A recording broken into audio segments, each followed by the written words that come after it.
I followed a tutorial on how to make a cat carrier from a cardboard box, and the first time I used it, Bronwyn literally clawed her way out of it in the middle of the street.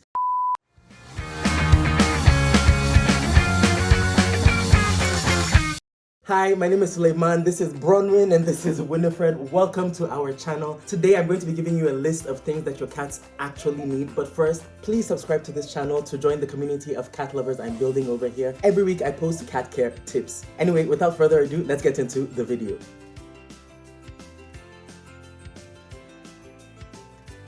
Number 1, you are going to need a cat carrier, because from time to time you're going to need to take your cat to like the vet or out for whatever reason, so you need a cat carrier to do that. If you take your cat out not in a cat carrier, they will freak out because it's a lot of new stimuli that they're getting. So there's all the car noises, all the unfamiliar people, all the new buildings and all of that, so they'll probably freak out and try to run away. Even though they know you and they're comfortable with you, it's just too much for them and they'll try to escape. And please don't DIY their cat carriers. That's something I tried to do. I followed a tutorial on how to make a cat carrier from a cardboard box, and the first time I used it, Bronwyn literally clawed her way out of it in the middle of the street. So spend the money and buy a cat carrier. Your cat will be so much safer. Number 2, your cat needs a litter box. Cats are relatively clean, so they will not poop or pee all over your house.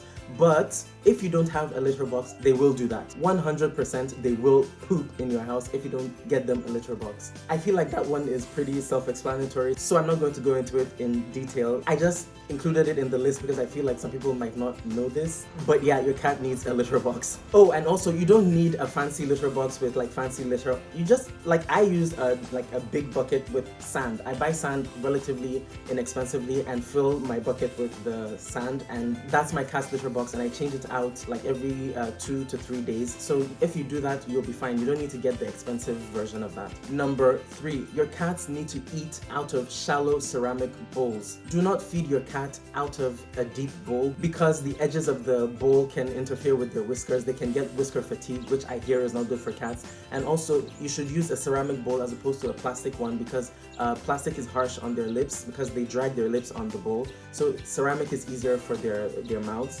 So get shallow ceramic bowls to feed your cats. Number 4, I've spoken before about how cats' ears are sensitive to sound. So your cats need to have their own quiet space. Even if your house isn't quiet, you should create a quiet space for them where they can retreat to if things get a little too hectic in your house. And finally, your cats need cat food.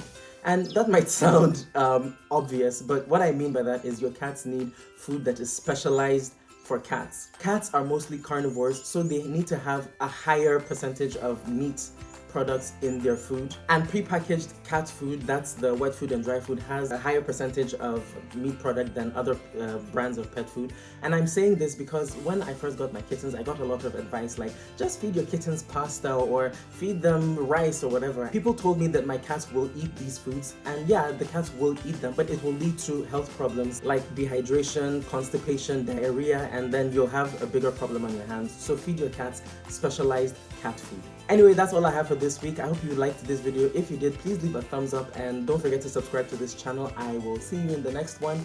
Bye! Audio Jungle.